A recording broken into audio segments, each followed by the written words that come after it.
She smiled at me on my wedding day. She hugged me in front of 200 guests. She even cried a little, and everyone said, "Look how much she loves her new daughter-in-law." But I saw something else in her eyes that day.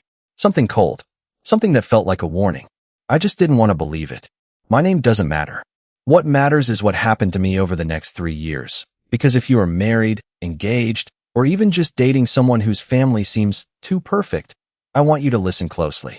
Because sometimes, the person who is supposed to welcome you into a family is the same person quietly planning to destroy you. This is the story of how my mother-in-law tried to take everything from me. My marriage, my peace, my name, and how, in the end, the truth destroyed everything she built. Let me take you back to the beginning. I met my husband, let's call him Daniel, at a friend's engagement party. He was kind, funny, a little shy, and completely devoted to his mother. At the time, I thought that was sweet. A man who loves his mother must be a good man, right? That's what everyone always says. What nobody tells you is that some mothers don't want their son to love anyone else. Ever. Daniel's mother, I'll call her Vivian, was the picture of elegance. Soft-spoken, always dressed perfectly, always saying the right thing at the right time. She ran the family like a queen runs a kingdom, and everyone bowed without even realizing they were bowing. When Daniel introduced me to her, she took my hands in hers and said, "Finally, someone worthy of my son." I remember feeling so happy. I thought I had won her approval. I didn't know yet that with Vivian, approval was never given.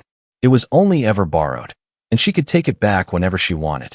The first 6 months of dating, everything felt like a fairy tale. Family dinners, holiday gatherings, gifts, compliments. Vivian called me my dear and told her friends I was the daughter she never had. Daniel used to tell me how lucky we were, how most people fight with their in-laws, but our family was different. I believed him. I wanted to believe him. But looking back now, I can see the small cracks that were already forming. Cracks I ignored because I didn't want to ruin something that felt so good. Little comments. Little tests. Little moments where Vivian would ask me questions that sounded innocent but felt like traps. Do you think you'll keep working after the wedding, dear? Don't you think Daniel deserves someone who can cook like his mother? It's just a joke, don't be so sensitive. Each time, I brushed it off. Each time, I told myself I was overthinking. Because that's what we do when we want so badly for something to be good. We make excuses for the people who are quietly building a case against us. By the time Daniel proposed, I was so in love, so hopeful, that I ignored every warning sign glowing right in front of me. The wedding was beautiful. Vivian planned most of it herself, insisted on it, actually. She said it was a gift to us. I later realized it wasn't a gift. It was control. Because when you plan someone's wedding, you decide who's invited, what's said, what's remembered, and who gets the credit. On our wedding night, Daniel held my hand and said, "We're going to have the best life together." I believed him with my whole heart. I had no idea that the woman who hugged me that day, who cried happy tears in front of everyone, was already, quietly, plotting how to unravel everything we were building. Because Vivian didn't lose a son that day. She lost control of him. And she was not going to let that happen without a fight. What she didn't know was that the fight she started would end with her own truth exposed to everyone she ever tried to impress. But that part comes later. First, you need to understand exactly how she began. Quietly, patiently, like a spider building a web thread by thread, waiting for the perfect moment to strike. Marriage changes things. Suddenly you're not just dating someone. You're building a life with them. And when you build a life, every outside voice becomes louder, especially the voices that don't want that life to succeed. Vivian's voice became the loudest one in our home, even when she wasn't in the room. It started small. Daniel would come home from visiting her and mention things like, "Mom said you should keep the house cleaner." Or, "Mom thinks we're spending too much time with your family." At first, I thought these were just her opinions, and opinions don't have power unless you give them power. But Daniel gave them power. Every single time, he would repeat her words like they were facts, not opinions. And slowly, I started to feel like I was being graded in my own marriage, like every decision I made was being reported back to a woman who was keeping score. I remember the first time I truly felt afraid of her. It was during a family dinner, 6 months into our marriage.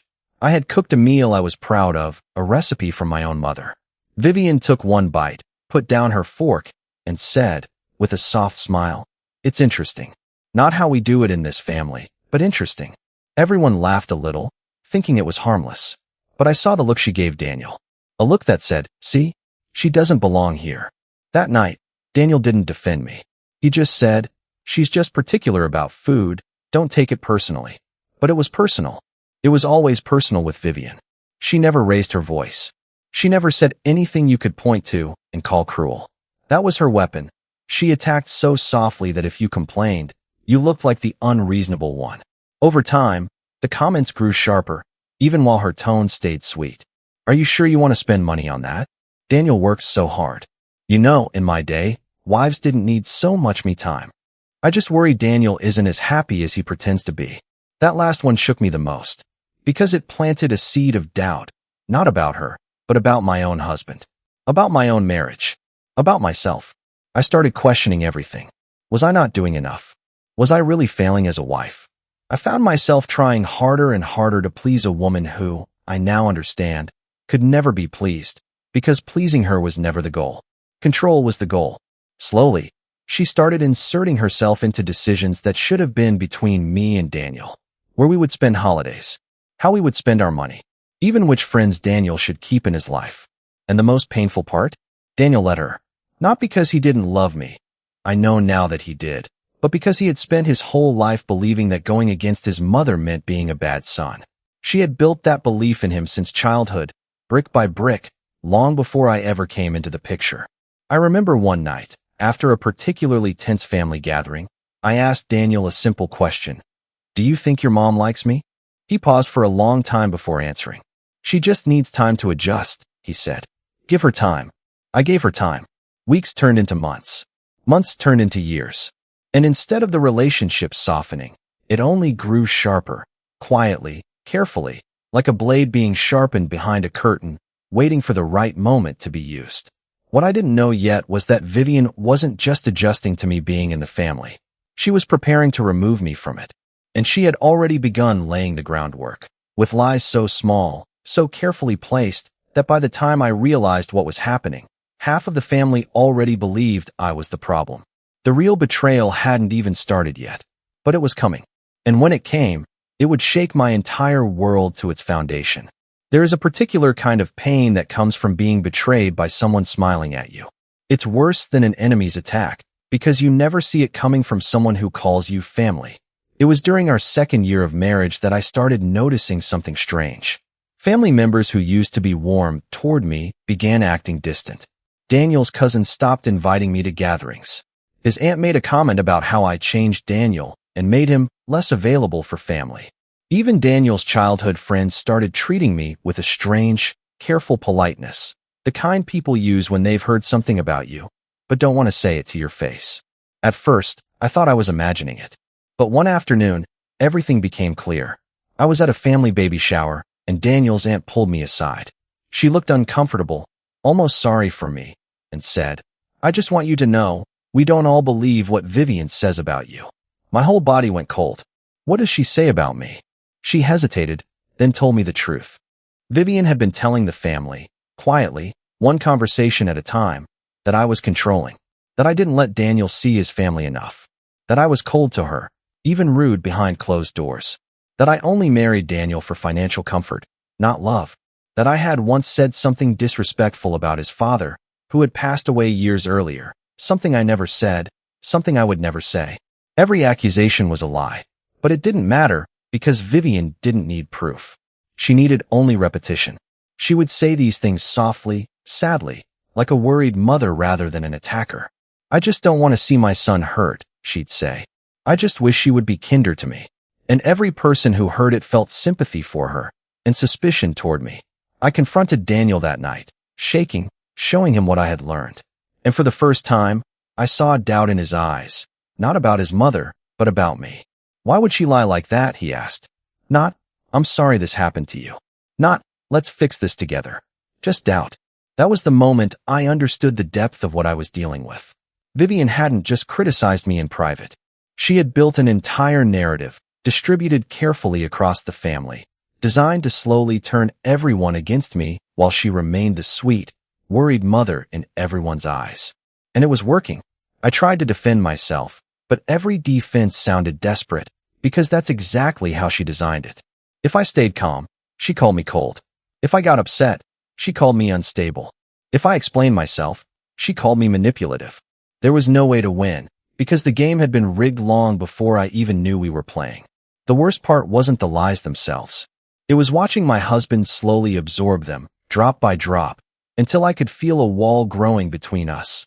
A wall his own mother was building, brick by brick, with a smile on her face the entire time.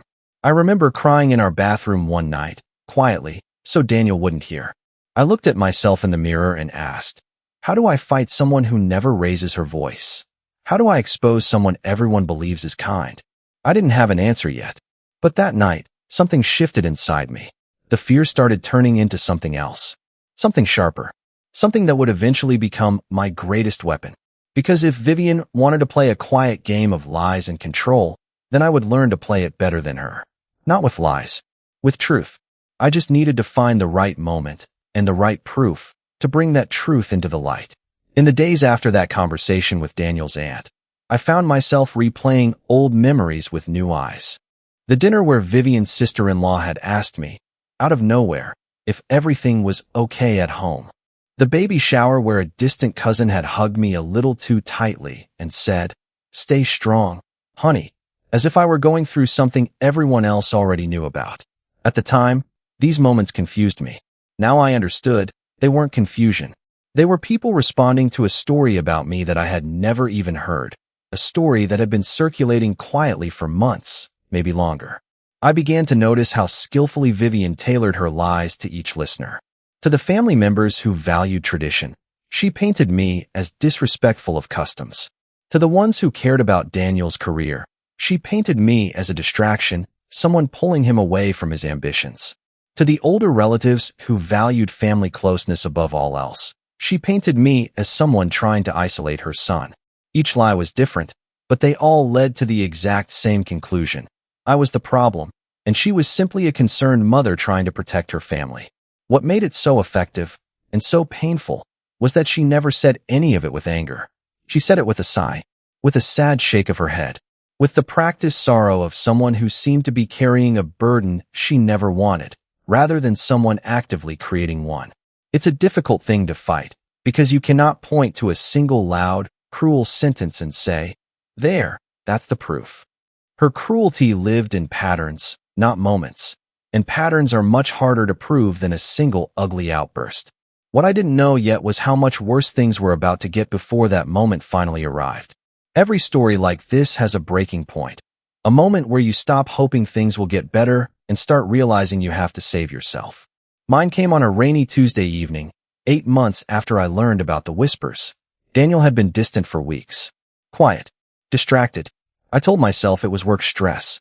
I wanted so badly to believe that, because the alternative was too painful to consider. Then, one evening, I found messages on a family group chat that Daniel had forgotten to log out of on our shared laptop. I wasn't looking for anything. I was simply trying to print a document. But what I saw changed everything.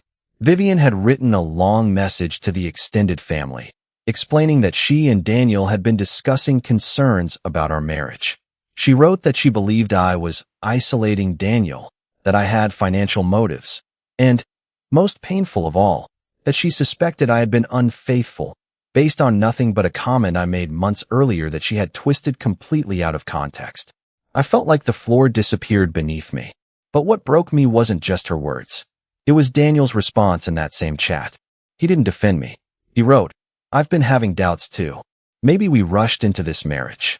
Reading those words felt like being struck without warning. My husband, the man I built a life with, the man I trusted completely, was quietly agreeing with his mother's lies instead of standing beside me. I confronted him that night with the messages in my hand, my voice shaking with anger and heartbreak. "How could you say that? How could you let her say these things about me?" For the first time, Daniel didn't defend his mother either. He looked exhausted, torn, caught between two women pulling him in opposite directions. "I don't know what to believe anymore," he said. "She's my mother. She wouldn't lie to me." But she had, over and over. And I finally understood that Daniel wasn't going to see it on his own. Not yet. Because Vivian had spent 30 years training him to trust her over everyone else. including his own wife. That night became the lowest point of my entire marriage. I felt utterly alone, betrayed not just by a woman who never liked me, but by the one person who was supposed to protect me from her. I remember sitting on our bedroom floor at 3 a.m., staring at those messages, feeling something break inside me, but also something ignite. Because in that darkness, I made a decision. I decided I would not beg for my place in this family. I would not keep proving my innocence to people who had already decided I was guilty. Instead, I would gather the truth, quietly and carefully, the same way Vivian had gathered her lies.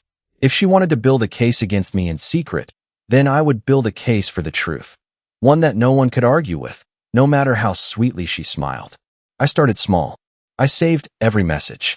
I wrote down every conversation, every date, every twisted accusation. I began speaking to family members privately, calmly, without anger, simply asking questions and listening carefully to their answers. And slowly, piece by piece, I began to see something Vivian never expected anyone to notice. Her story had cracks in it, contradictions, timing that didn't add up, claims that could be disproven with simple facts. For the first time since this nightmare began, I felt something other than fear. I felt power. Because betrayal, when survived, doesn't just break you. Sometimes, it forges you into someone your enemies never expected to face. And Vivian was about to meet that version of me. Revenge, real revenge, is not about screaming matches or dramatic confrontations. It's about patience. It's about proof. It's about making sure that when the truth finally comes out, no one can twist it, deny it, or explain it away. I understood this now more than ever. So instead of reacting emotionally, I became quiet, strategic, focused. The first thing I did was stop defending myself publicly. Every time Vivian made a comment in front of family, I simply smiled and said nothing. I let her think she was winning. Because the moment someone believes they've already won, they stop being careful. Meanwhile, behind the scenes, I was building something she never expected. I reached out gently to family members who had once been close to me before the whispers began. I didn't accuse Vivian. I didn't beg them to believe me. I simply asked open questions. What exactly did you hear? When did she say that? Did she say who told her that? Slowly, people began to open up. Daniel's aunt admitted Vivian had told her I had said something hurtful about Daniel's late father, something I never said. When I gently asked when this supposedly happened, the date she gave didn't match any time I had even been alone with Vivian. I found more inconsistencies. Vivian had told one cousin that I refused to let Daniel visit her, while she told another cousin the exact opposite, that I forced Daniel to visit too often and it was affecting his work. Two lies, completely contradicting each other, both designed for two different audiences to build the same conclusion, that I was the problem. I began writing everything down. Dates, names, quotes. I saved screenshots of messages Daniel had shown me in moments of guilt or doubt. I even found an old email Vivian had sent to Daniel, years before we married, in which she wrote that she would never accept any woman who might take him away. That email alone proved something crucial. This wasn't really about me. It was about control. It always had been. While I built my case quietly, I also focused on rebuilding my relationship with Daniel, not through arguments, but through calm honesty. I stopped reacting emotionally to his doubts. Instead, I simply asked him questions. Have you ever seen me do the things she says I do? Has she ever shown you real proof, or just her own words? Why does she need you to believe on the problem? Slowly, something began to shift in him. Not all at once. Trust doesn't return instantly after being poisoned for years. But I could see him starting to question the version of reality his mother had built for him. One evening, Daniel came home looking pale. He sat beside me and said quietly, I found something.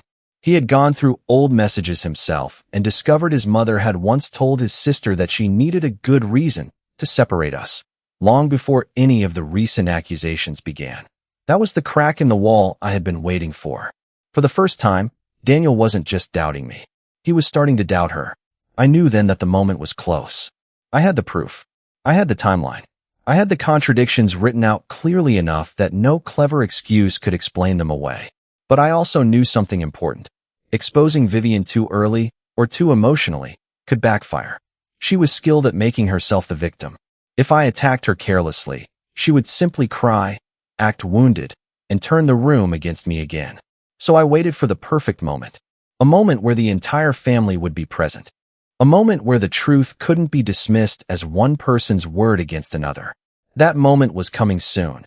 At a family event Vivian herself was hosting, ironically, to celebrate family unity. She had no idea that the very event she planned to strengthen her control would become the place where her control finally collapsed. But before that night, I had to be sure. I couldn't afford a single mistake, because I knew Vivian would look for any small crack in my story to turn the room against me all over again. So I did something I hadn't done before. I asked for help. I called an old friend, someone who worked as a family counselor, and explained the situation without naming names at first. She listened carefully, then told me something that stayed with me. People like this don't change because they're confronted. They change, if they change at all, only when the people around them stop believing the version of reality they've built. Your job isn't to defeat her. Your job is simply to make the truth visible enough that no one can look away from it. That advice shaped everything about how I prepared for that night. I stopped thinking about winning against Vivian. I started thinking only about clarity, laying every fact out so plainly that emotion couldn't twist it, so charm couldn't soften it, so tears couldn't hide it. I also spoke with Daniel about what would happen afterward, no matter how the dinner went. We agreed that whatever happened between him and his mother, our marriage would come first from that point forward. No more secret conversations behind my back. No more silent agreements that excluded me. If Vivian wanted a place in our lives going forward, it would be on her terms, not hers alone. There was one more piece I needed before I felt ready. A conversation with Daniel's older sister, someone who had grown quietly distant from the family over the years, someone I hadn't spoken to honestly in a long time. When I reached out to her, gently, without accusation, she told me something that confirmed everything. I left this family's inner circle years ago, she said, because I couldn't keep watching my mother do this to people. She did it to my first boyfriend. She did it to my best friend when we were teenagers. You're not the first person she's tried to remove from her circle of control. You might just be the first person strong enough to stop her. Hearing that changed something in me. This wasn't just about my marriage anymore. It was about finally putting an end to a pattern that had quietly hurt other people for years, people who never had the proof or the courage to speak up the way I now could. With that knowledge, and with Daniel finally standing firmly beside me, I felt ready. Not angry, not desperate, simply ready, the way a person feels when they've prepared carefully for something important, and know that no matter what happens next, they've done everything within their power to make the truth impossible to ignore. The night of the dinner arrived faster than I expected. As we drove to Vivian's house, Daniel reached over and took my hand. "Whatever happens tonight," he said quietly, "I'm not choosing her over you. Not this time. Not ever again." I squeezed his hand back, took a deep breath, and stepped out of the car ready to finally reclaim the life that had quietly been slipping away from me for 3 long years. The family gathering was set for Daniel's father's memorial dinner, an event Vivian took very seriously every year. Family from 3 different cities would attend. It was the one night guaranteed to have everyone in the same room, listening, watching, judging. It was the perfect stage for the truth. I didn't plan a dramatic scene. I didn't plan to scream or cry or make accusations without evidence. I planned something far more powerful, a calm, undeniable presentation of facts, timed perfectly, delivered without anger, because anger is easy to dismiss. Calm truth is not. In the weeks before the event, I organized everything I had gathered. The contradictory stories. The old email revealing Vivian's plan to find a reason to separate us. The dates that didn't match her claims. The private messages showing she had told 2 different family members 2 opposite lies. I didn't want to destroy Vivian for the sake of revenge alone. I wanted to protect my marriage, my name, and my peace. Because a person cannot keep living happily while being quietly poisoned by someone smiling at the dinner table. Daniel, now aware of much of what his mother had done, agreed to stand beside me, not to attack her, but simply to support the truth being told. This was important, because for the family to truly believe what I had to say, they needed to see that even her own son was standing with me, not against me. We didn't plan a public confrontation filled with shouting. Instead, I prepared something simple. A short, calm explanation, supported by real evidence, delivered at the right moment, after dinner, when the family would naturally be discussing memories, love, and unity. The the very things Vivian claimed to protect. The tension leading up to that night was almost unbearable. I remember lying awake, wondering if I was doing the right thing, wondering if exposing her would destroy the family completely rather than heal it. But then I remembered something important. The family was already being destroyed, quietly, slowly, by lies that were tearing apart trust, dividing loyalties, and turning loving relationships into suspicious, cold interactions. Silence wasn't protecting anyone. It was only protecting Vivian. The night before the dinner, Daniel held my hand and said something I'll never forget. I should have believed you from the beginning. I'm sorry it took me this long. I didn't need an apology to feel powerful. I needed the truth to finally stand in the light, in front of everyone who had been fed lies about who I really was. The next evening, we arrived at the memorial dinner. Vivian greeted everyone warmly, playing her familiar role of the caring, wounded matriarch. She hugged me in front of everyone, the same way she had on my wedding day. But this time, I wasn't fooled. This time, I knew exactly what was coming. Because tonight, for the first time since I married into this family, the smiling mask she wore so perfectly was finally going to come off.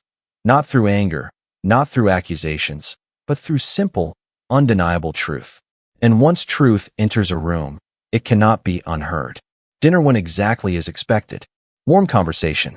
Stories about Daniel's father. Laughter. The comfortable illusion of a united, loving family. Then, as dessert was served, Vivian raised her glass and said the words she always said at these gatherings. Family is everything. Loyalty is everything.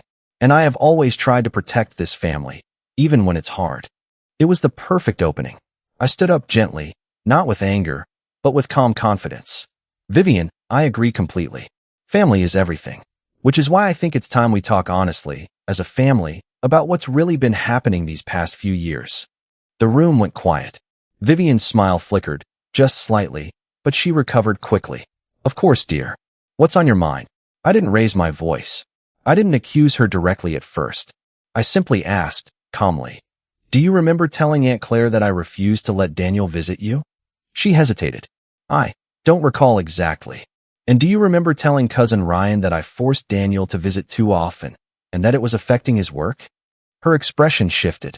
Around the table, I could see family members exchanging confused glances, slowly realizing these two stories couldn't both be true. I continued, calmly laying out each contradiction, each date, each message, not with hatred, but with quiet clarity. I read the email she had sent Daniel years earlier, the one where she wrote she would find a reason to separate us if needed. The room fell completely silent. Vivian's carefully built composure began to crack. This is being twisted out of context, she said, her voice rising slightly for the first time in years. I was only protecting my son. Daniel finally spoke, gently but firmly. Mom, I love you. But I saw the messages too. This wasn't protection. This was manipulation. For the first time, Vivian had no clever response. No soft, sympathetic words. No sad, worried mother expression that had worked so perfectly for years. Just silence, and the weight of truth finally settling over the entire family. Aunt Claire spoke up quietly. She told me something completely different than what she told Ryan. I always wondered why the stories didn't match. One by one, family members began to speak. Not out of cruelty, but out of relief. The relief of finally understanding why the family had felt so divided for so long, why loyalties had been quietly manipulated, why suspicion had replaced trust. Vivian tried one last defense. Everything I did out of love. I looked at her, calm but firm, and said the words I had waited years to say. Love doesn't need lies to survive. If you truly loved this family, you would have let it grow, not controlled it out of fear of losing your place in it. The room was silent for a long moment. Then, slowly, quietly, the truth settled over everyone like a long overdue storm finally breaking after months of suffocating heat. Vivian sat down, her hands trembling, her carefully built image collapsing in front of the very people she spent years impressing. For the first time since I joined this family, I felt something I hadn't felt in years. Peace.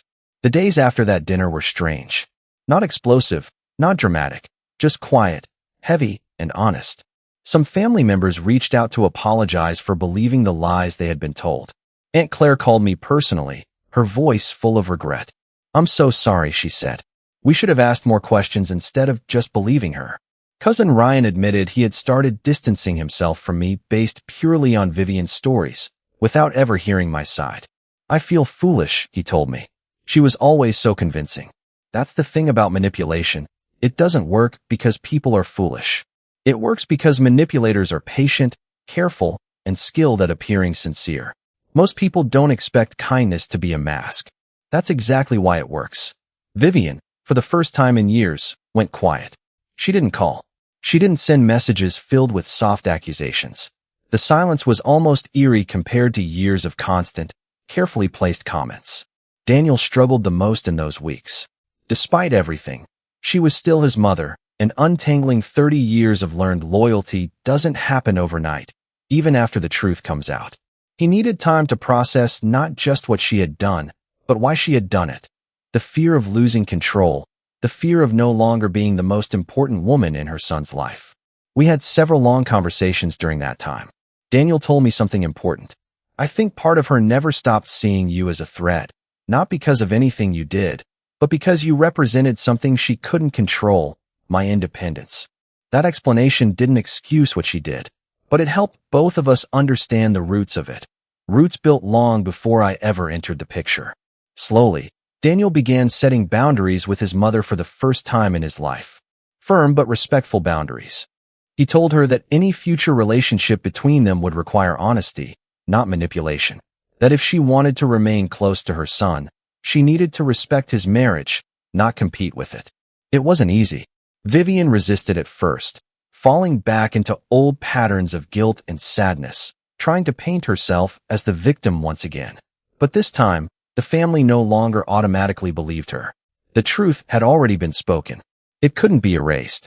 Over the following months, our marriage slowly began to heal. Not perfectly, not instantly, but honestly. Daniel and I talked more openly than we ever had before. We built new boundaries together, promising to always speak directly to each other rather than let outside voices, even family voices, come between us. I won't pretend everything became perfect. Family wounds like this don't disappear completely. Vivian remained distant for a long time, her pride bruised, her control shattered. Some relationships in the family shifted permanently. But for the first time in 3 years, I no longer felt like I was fighting an invisible war I couldn't win. I finally felt like Daniel's wife, not a woman constantly on trial in her own home. There was a particular afternoon, a few months after the dinner, that I remember clearly, because it felt like the true turning point of our healing. Daniel came home early from work and found me in the kitchen, and instead of mentioning anything his mother had said or done, he simply asked about my day, my actual day, my thoughts, my feelings. It sounds like such a small thing, but after years of every conversation somehow circling back to Vivian's opinions, that simple, ordinary moment felt like a gift.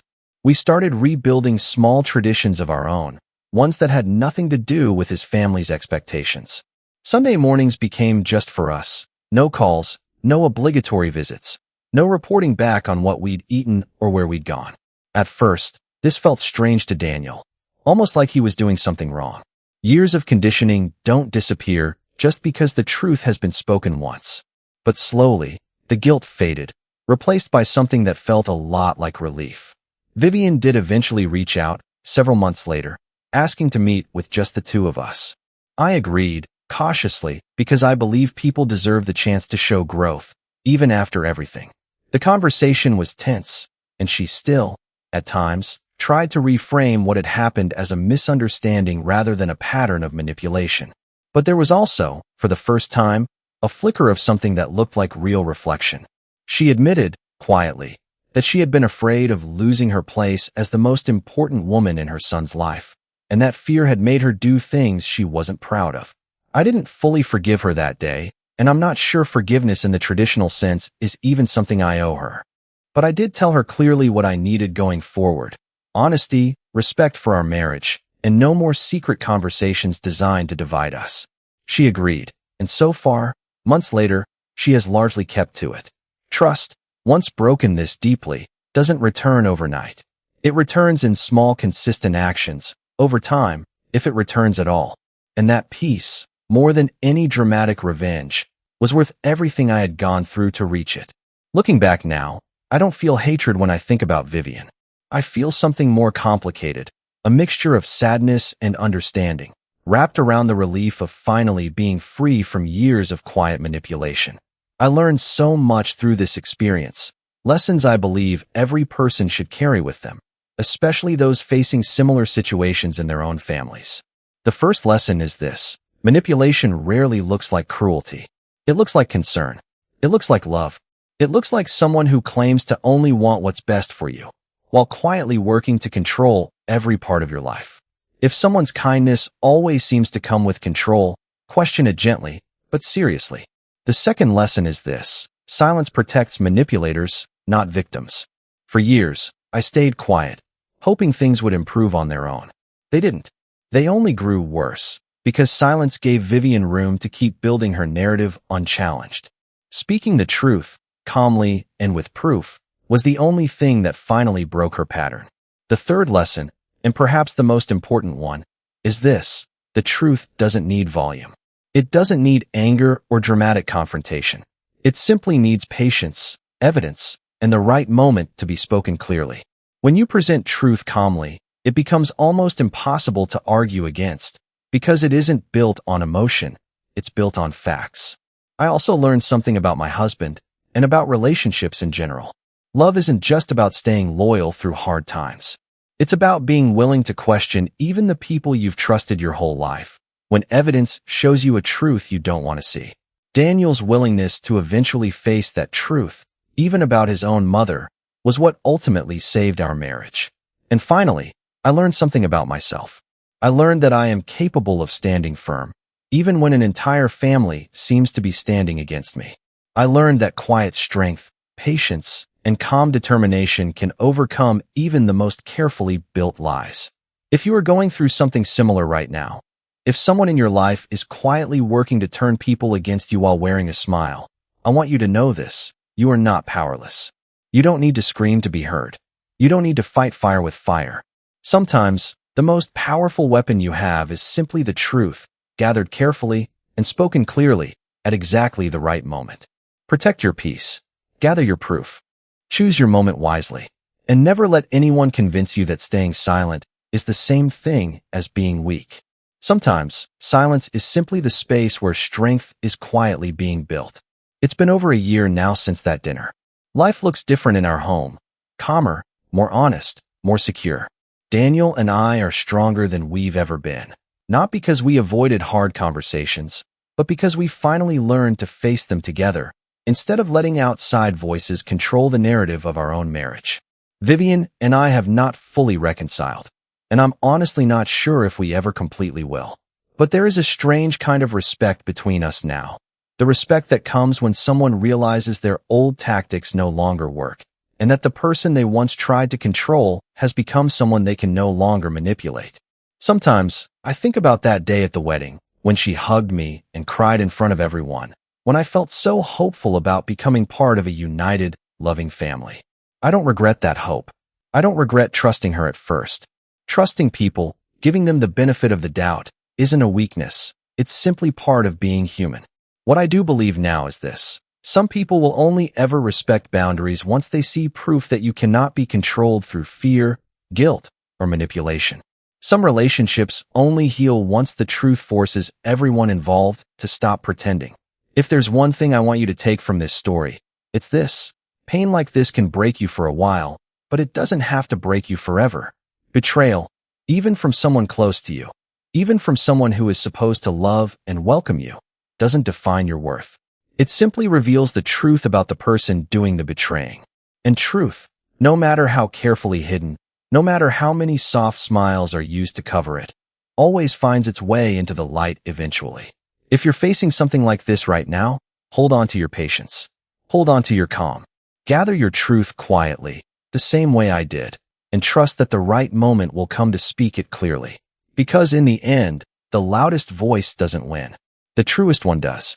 I think often about the version of myself who sat crying in that bathroom, wondering how to fight someone who never raised her voice. I wish I could go back and tell her something important, that she didn't need to become louder or angrier or crueler to win this fight. She only needed to become steadier, calmer, more patient than the person trying to break her. I also think about how easy it would have been to give up somewhere along the way, to accept the version of myself that Vivian had built in other people's minds, to walk away from the marriage entirely, believing that peace could only come from leaving. There were nights I considered exactly that, but something in me refused to let a lie decide the shape of my own life. I wanted the truth to decide it instead, even if that meant more pain before things got better. If you take nothing else from this story, take this. You are allowed to fight quietly. You are allowed to take your time. You are allowed to gather your truth slowly, patiently, without apologizing for needing proof before you speak. Not every battle needs to be loud to be won. Some of the most powerful victories happen in silence, built one small piece of evidence at a time, until the moment finally arrives when silence is no longer necessary. And when that moment comes, speak clearly. Speak calmly. Let the truth do the work that anger never could. Thank you again for watching until the very end. If this story touched something in you, if it reminded you of your own strength during a hard season of life, please share it with someone who might need to hear it. Sometimes, the right story reaching the right person at the right time is exactly the reminder they need to keep standing firm in their own truth. Thank you for listening to this story. If it moved you, if it reminded you of your own strength, share it with someone who needs to hear it today. And remember, no matter how dark the manipulation, no matter how deep the betrayal, the truth is always more powerful than the lies built to hide it.